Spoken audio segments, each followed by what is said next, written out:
Hey guys, hey, thank you so much for clicking play. Now, I'm sitting down to talk about the obvious cultural differences that I have personally noticed between Austria, where I currently live, and Kenya, where I am originally from. The clock! The clock! Can you guys hear that? That ding, ding, ding, ding, ding, ding. Do you hear it through the camera? Oh! Sorry, I have to stop the video to fix that because my man, I keep on telling him, don't touch the clock.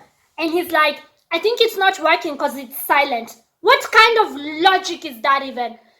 Just because it's silent doesn't mean that it's not working. It's silent because I need it to be silent because at night, all I hear is clink, clink, clink, clink, clink. At night, it's very loud. Now it's not very loud, but when it's quiet outside, it's very loud. So he's like, I don't know how he's thinking that a clock muss ist German for must.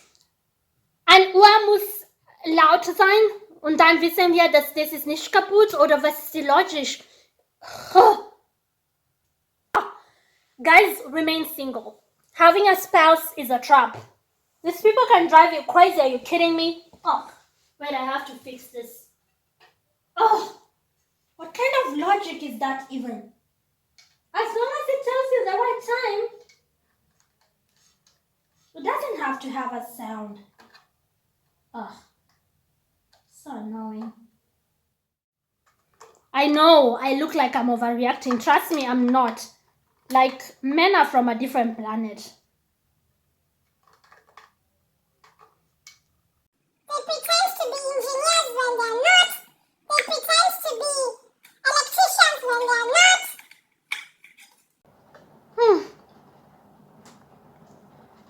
Finally managed to fix the clock, but now it's raining, so excuse me if my video is a bit... let me close the windows. Sorry guys. So the video is a little bit more... So it's more silent in here. Maybe that's a good place to start. You see how like my man, who happens to be a native Austrian, has that mentality of like, but clocks normally tick, like tick tock, tick tock. Okay, now there's thunder and lightning. What is even going on? I'm sorry if my video is all over the place, but you see that kind of mentality, like all clocks have tick tock, tick tock. So when it's silent, like now I made it silent, because my logic is as long as it shows me the right time, I don't want to hear that annoying tick, tick, tick, tick, tick. I don't want to hear that. But for him, it's like clocks go tick tock. Austrians are, I think this is a good place to start with the first point. They are very mechanical people and they all do the same thing, sort of, kind of. Like you will tell my man to do something and he's like, nobody does that in Austria. And that intertwines with the fact that they're not very spontaneous people. So like they will all be similar, so to speak. Like in Austria, we do this at 12 and then at 1 we do this. It's some kind of like, I don't want to say government programming, you know, through the schooling system, because that sounds like a conspiracy, but it's some kind of training from childhood, both in school and at home, where my man will make comments such as on Christmas, which by the way is another difference between them and us. They celebrate Christmas on the 24th of December. We celebrate Christmas on the 25th of December. So sometimes he will tell me things like, but nobody eats that on Christmas because they have like a special Christmas meal, or there are special holidays where they do specific things like Easter. And so you're like, it frustrates me sometimes because I'm like, so what? I want us to do it. But they have in Swahili we call it mpangilio fulani. That is Kenyan national language. Swahili we call it mpangilio fulani. Like they have a specific set of rules that they abide by, and I have to say that has its advantages also. It's not all annoying. It also has its advantages, but at the same time it makes a lot of them to be quite robotic. And I had, it's not only an Austrian thing, it's a Western Europe thing, like Western Europe and Scandinavian nations. It's a thing for this region where people can be very robotic. but especially Germans. I heard Germans are the worst when it comes to that. Very mechanical, very like technical. Everything has to be the way it must be because it says so in the manual. In the, you know how we never really read terms and conditions. Trust Western Europeans to sit down, my man, with the terms and condition thing, just reading and reading. I remember first time I visited him in Austria. We were supposed to like go out. There was something we had planned that we were going to go for like something romantic. He had a map with him in the car, and then he was like, wait, I have to check the weather because it's like a different area. Like, why are you so technical about this? We are going out for a nice little romantic getaway and we can have a good time, make love, whether it's raining or not or whatever is happening outside. I don't really care as long as like we are together and we're having a good time. And he's like, you know, we might want to go hiking. They're very much into sports. And then we might want, let me just check the weather. And then he had his map. Boom. So he has to know how to drive. I'm like, let's just go, for crying out loud. And so that's a huge difference between them and us. Like now when he comes and the clock is not ticky ticky ticky ticky ticky toko toko toko toko toko toko toko, he will try and make it ticky ticky toko toko again, which drives me berserk. So I have literally written him a WhatsApp message and said, if you come to my place, do not, I know that I've said in videos because somebody DM'd me on Instagram, like, why do you say your place and his place even though you've said in other videos that you're married? We are married, but we live in two different houses. I'm mostly here in the Alpine region of Austria. He's mostly in the big city, but both are our places, only that this is more of my place and that's more of his place. So anyways, I just texted him on WhatsApp, like, if you come to my place, do not touch the clock. Don't touch the clock. Because I like it silent like that. It's so annoying when I'm sleeping and all I hear from my bedroom, because that's how loud it is when it's silent outside. It's ticky, ticky, ticky, ticky, ticky. I want to sleep in a silent house. Is that too much to ask? So anyways, on to point number 2.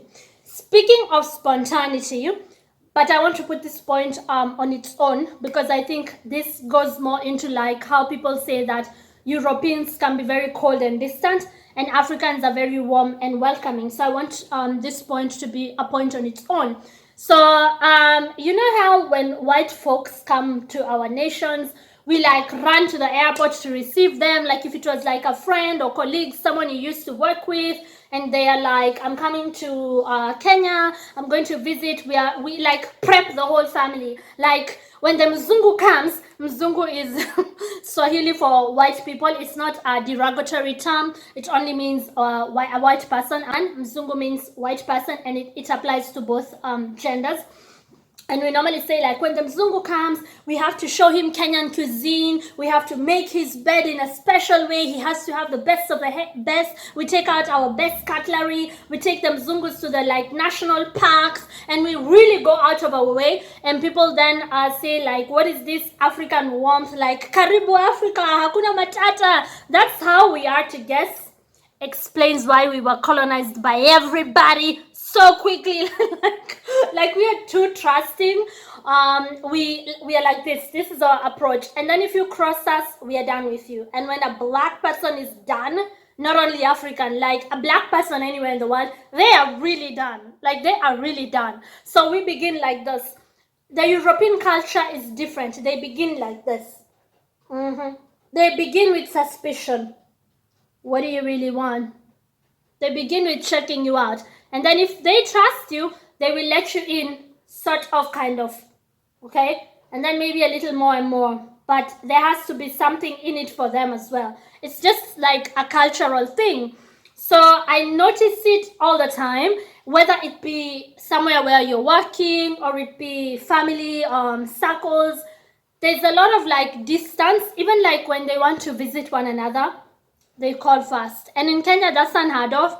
It's like, bitch, I'm outside your house. Open up, I want to eat. You have food in your fridge. It's not a big deal in Kenya, where you just kind of like show up. And if we were eating, you're invited. We're not going to take it. We're not going to be offended that you showed up without calling.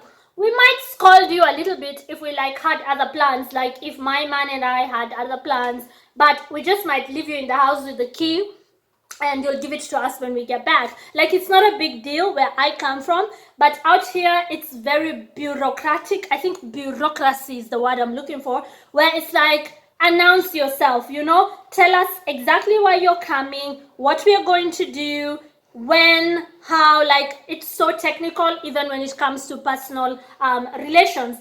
But it's not all of them. Of course, in every rule there's some exceptions, right? Not all white folks act like that. And of course, also in Kenya, not all black folks are very warm and welcoming. Now, our attitude in Kenya has made us get branded stupid, because it's like, why do you trust people so easily? Like, you're naive, you're stupid. I don't really think there's any right way or wrong way when it comes to culture. I think it's just a different way. Same case how I don't take offense when white folks act like that, because that's the way they know. Like, that's them. So just accept them like that. Like, I don't take any offense to it. I remember the first time my father-in-law, he's now belated, he passed on in 2018. So my late father-in-law, I knew him, I met him, and then a few years later he passed on. We buried him. Really great guy. I remember the first time he visited us, not here in the Alps, but in the big city where the bigger place is at. He called, and my husband said to him, like, I have to check with me. I was like, check what with me? It's your father. Of course he can come. And he was like, wait, let me check the calendar. Check. I was so confused, but then after some time I realized it's their culture, right? Your dad doesn't just show up. Oh honey, in Kenya, the whole clan shows up, boom, at your doorstep. You got food? So that is us. Now, number 3, something that really took me aback, I was like, hold up, is how the relationship between children and their parents, okay? Out here, let's just say that kids talk back a whole lot. And in Kenya, actually, this applies to the whole of Africa. This is not a Kenyan thing anymore. It's an African thing. Or you do not even cough when your parent tells you something. You don't even go like, what did you say? What did you say? Like, that's it. That's it. Game over. Rest in peace. So, like, we never dare to argue with our parents. That has its pros and it also has its cons, because parents are not always right, right? And out here in Europe, it's like, first time, my hubby was like, oh, my friend will join us, because we were all flying out. And my friend wanted that we go on the same plane, his friend. I was like, okay, cool, but he has to check with his son. And then the son was literally scolding the dad on the phone, like, I told you I have a game that day. How dare you book a flight on that? I was like, who is that? On the phone, and my husband was like, his son. I'm like, aren't you guys, like, shocked? And they were looking at me like, calm down. And I'm thinking, if that were in Kenya, the whole group would gather to scold that kid. Like, you don't just get like scolded or grounded or even smacked the F out only by your parents, even just members of community and society. Like, a child in Kenya is raised by literally everyone. Can you hear the thunder? A child in Kenya is raised by the whole community. Like, you don't talk back. I remember one time in Kenya, I was in what we call a matatu. That's a public service vehicle. And someone talked really rudely to an elderly guy. The whole matatu jumped him. Like, everybody was grabbing him. Like, how dare you talk like that to elderly people? And I think that has its pros as well, because one day you are going to be old and you don't want the younger generation talking to you that way. So, like, there's a line that Western kids, I don't want to say white kids, because, I mean, even if someone were black, but they were raised and born and raised here, they would adapt that culture, where they just, like, if their parents were black but born in Austria, and then they were black, born and raised in Austria by parents who were born and raised here, it doesn't matter what color they are going to adapt that culture of here. And so it's very permissive when it comes to, like, talking back to your parents. And I notice it all the time. I'm like I remember one time in the big city in Linz, It was during the COVID time, and one of the caregivers, like there's elderly people who have caregivers, and a lot of the caregivers come from like Eastern Europe, from Bosnia, Serbia. They come and take care of elderly Austrian people, and they get paid for it. So sort of like a nurse assistant or something like that. So one of the caregivers was outside with an elderly lady, taking her out for a walk, and they were just walking by the Danube, and I was walking on the opposite direction. And then the caregiver said to some kids, do you mind? Because the kids they were like 14, 15, hiding to smoke, smoke a cigarette. They think they're so cool. They're just children, like literally 14, 15. The caregiver was like, do you mind? Because of the elderly lady, like these kids should go smoke somewhere else, because the elderly lady was tired of walking and she wanted to take a break, sit on a bench. And so she was like, do you mind, to the kids? And they were like, what? And they were smoking like, what? She's gonna die of COVID anyway.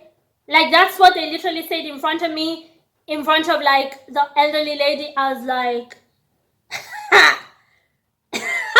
if you said that in Nairobi, Kenya, a caregiver just asked you nicely, politely, to maybe go smoke somewhere else because the elderly lady here doesn't want smoke all up in her face, and then you talk like that, like she's gonna die of COVID anyway because it was the corona time, the whole street would stop. Like, come here. Who's your parent? Who's your dad? Call your dad. Call your dad. Like, call your father. Before you call your father or mother or whoever it is, whatever wild animal raised you, because in Kenya, only a demon-possessed child or a child who's been raised by wild animals will talk like that. Like, call that, before you call that wildebeest that raised you, we are dealing with you. Did you just say that she's gonna die anyway, of COVID anyway? Do you wanna die? I was like, and then the caregiver just said, okay, fine. And she like told the elderly lady, we have to go to the next bench. The elderly lady, poor lady, she couldn't even walk. She's walking to the next bench. Guys, it is unbelievable how different the culture is. Like, it's such a culture shock to me that can actually happen. Again, it's not all kids, but it's just a very permissive culture. And also you notice it when you're working and younger, what they call practicants, interns come, and they are so they're so, I don't want to say brat, because calling someone a brat is like such an insult. So let's say, I don't know, let's just leave that point at that. But like in Kenya, there's a lot more humility where our youth are concerned, but maybe because the African continent as a whole is very conservative. So Africans are just, I don't know, but we are raised different. Let me just leave that point at that, as compared to like, Western Europe and Scandinavian nations. Again, there's advantages, but there's also disadvantages to how we are raised. Advantages is that we end up, for the most part, when we come out here, we succeed very much as compared to the locals, and we end up very disciplined in life. You don't really get into trouble that much. So like our youth, most of the time, will get through the schooling system without having been jailed or anything like that. Like, there are advantages to it, and also you learn a lot as you grow older. You learn a lot of humility, modesty, and you learn a lot about respect and getting it in return, and so on and so forth.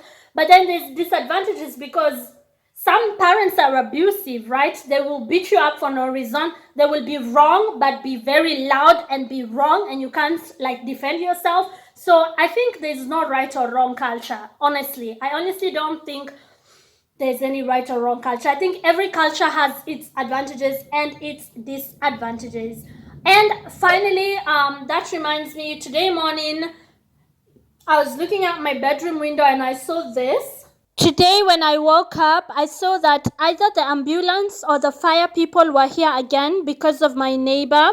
Every time she needs help with something, she will either call the ambulance, the fire people, or like the police. They are at her place often because she's very elderly and she lives alone. So now I want to address the elderly people's care between Kenya and Austria.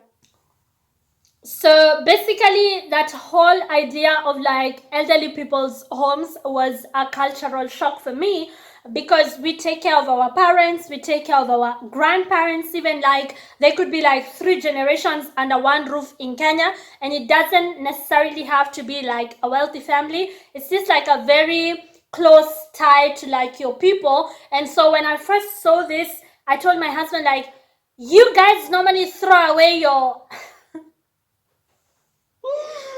I didn't know, right? I didn't know that, they pay high taxes and this goes into elderly people's care. And so the elderly people are taken to elderly people's homes. And like, that's just the way the system works. So I was like, you guys throw away your parents, and I made such a fuss about it. And I was like, oh, you're gonna get cursed if you do that, like you're not gonna get blessings, and I was going on and on. So that's another cultural difference that really surprised me, that they lock the elderly people up in a home. I know I'm making it sound so dramatic, lock them up, like they're taking them to jail. I know it's like there's some really nice homes where the people are taken care of, they meet other elderly people, they get to like spend their days going on trips, playing cards, and just chilling in the home, and maybe they get visited by family. And I know that there's a plan to it. It's not like they're just thrown there. But like, first time, you can imagine coming from a country like Kenya and then seeing this. I had seen it in movies, but like seeing it in real life, I was almost brought to tears. I was like, what is this? Somebody took care of you when you were a baby, and when they're old, you cannot return the favor and take care of them. Then my husband was like, listen, the way we work here, like the amount of years you're expected to work, you can't afford a full-time caregiver at home for your elderly parent who needs a lot of attention, because it's not like in Kenya where there's affordable labor. No one has that kind of money unless like you're very, very wealthy. Nobody has a nurse at home, a caregiver at home, and all that. So that's just the way we structured our community, or like our countries. So it does make sense, right? Especially because they pay a lot of taxes. And that reminds me of something else.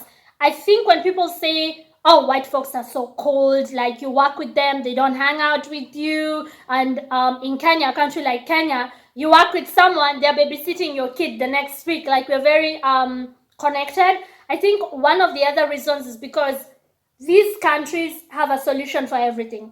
Like, you literally don't need your neighbor, right? Like, if you want this, you go to the police station. If you want this, you go to this institution. If you want this, you go there. And for the most part, stuff works the way it should work.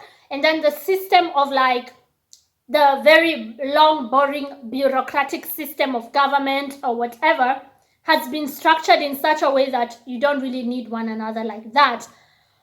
And they've also like steered away from religion. A lot of them are not very Christian-like or like religious and that kind of thing. So maybe that also plays a huge role. I don't know, but those are some of my theories. And so again, there's no right or wrong culture. I think I was just being a little soft when I saw that, they take the elderly, they really do this, because I had seen it in movies, and I'm like, so this elderly lady who took care of you when you were a baby, you cannot take care of her for a few years, but then they have to work 40 hours a week, 50 hours a week. So it's not like, I really don't think it comes from a place of being mean. It's just the way their community is, right? I'm trying to think of if there's any other huge cultural difference that I noticed. Let's see. What did I see and I thought, that's quite different from home?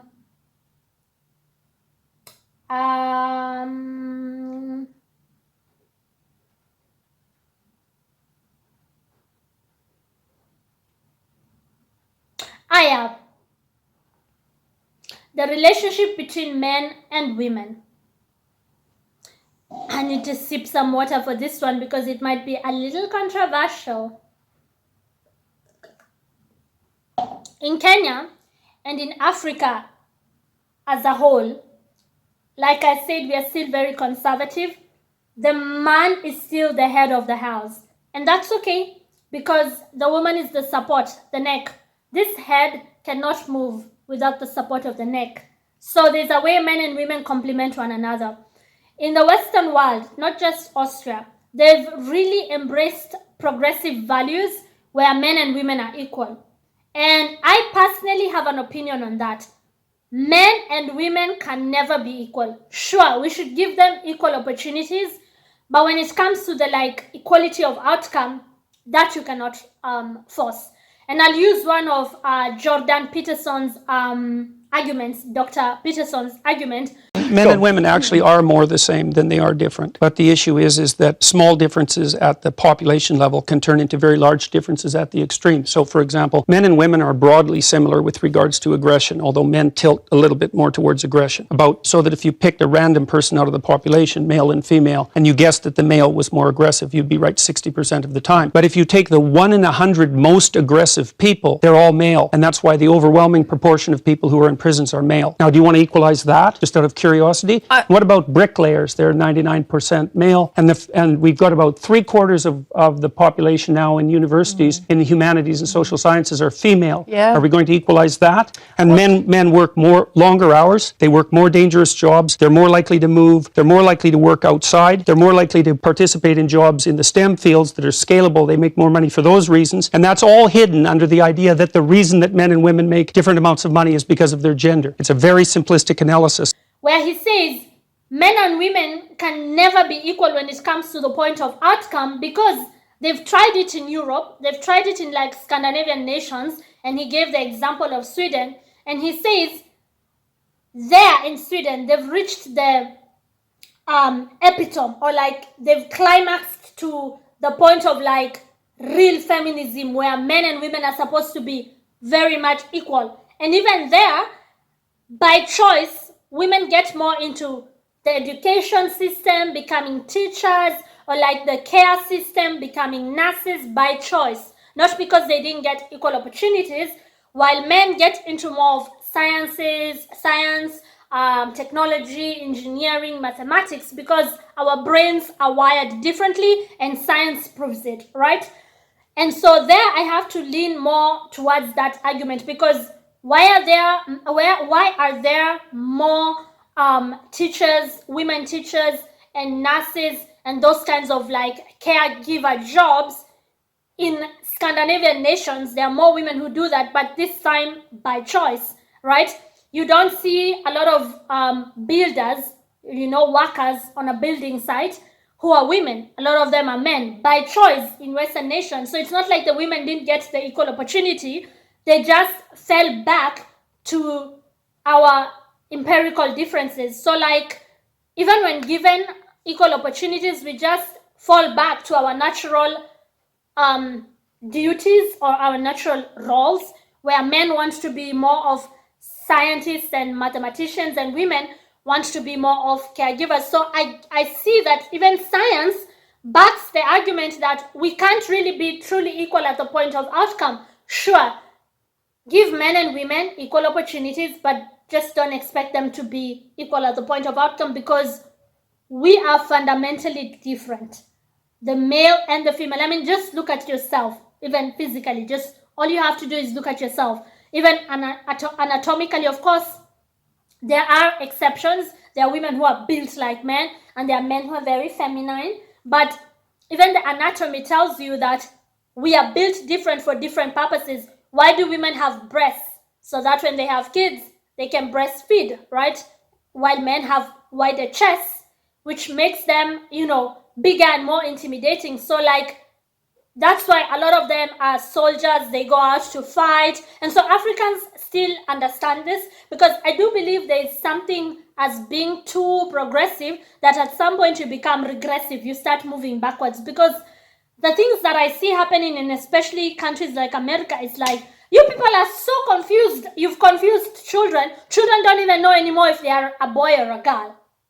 We've reached that point where people don't even know what they are anymore, because you've mixed up the roles of men and women too much, and it's not working, right? The science is showing that it's not working. the socio-economical results are showing you it's not working. So I do believe that men and women do not have to be enemies. They don't have to compete. We can actually complement one another. So I've told this story on Instagram. I'll quickly brush over it. One time a guy tried to break in here, right? You can check out the full story on my Instagram. I said what happened from A to Z. And at that point, I wished that my man was home so he can fight the other man. I was not thinking of I am equal to a man at that point. Feminism, I am a feminist, come here, we are equal. That's not what I was thinking. I was thinking if my husband was here, if my brothers were here, if my father was here, he would have fought the intruder. Thank God he didn't hurt me. He could have. Thank God he did not, because I called the police. You can go watch the video, the story of what happened. And when it's all said and done, when it comes down to facing a man face to face, you suddenly realize you're not equal. So I think that's a big cultural difference, where out here in the West, it's like, I give you the example of a family member of my husband. One time we visited them, and the man was building a house for them. He was helping builders to build their house. And the woman was at home all day with the baby. And then when the man came home, the woman gave him the baby and said, "It's your turn now."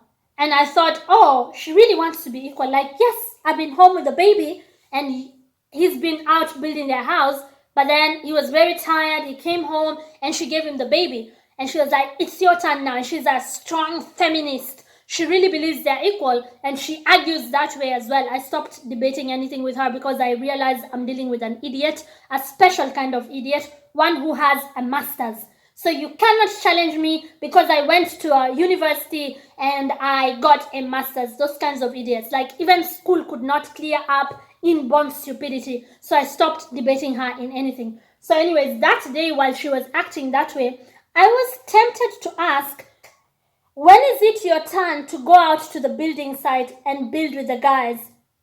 But then I thought, let me just hold my tongue, none of my business, because if it's his turn to take care of the baby, maybe tomorrow she can go and build and climb up and down with men. She won't, because again, the anatomy, how we are built, no one is going out there in the rain as a woman and building and lifting stones. That's not to say that some women don't do that. To every rule, there's an exception. But exceptions do not make the general rule. There's a reason why women are better with children. It's natural. It's nature. It's innate. It's inbuilt. You see it even with animals outside. Animals in the animal kingdom understand this. Surely you, as an intelligent being, a human being who is supposed to be like the leader of the animal kingdom, surely you can understand that. But some of these PhD masters feminism, they need you to explain to them the most basic of things, but without getting too political. Those are some of the differences that I have noticed between Kenya and Austria.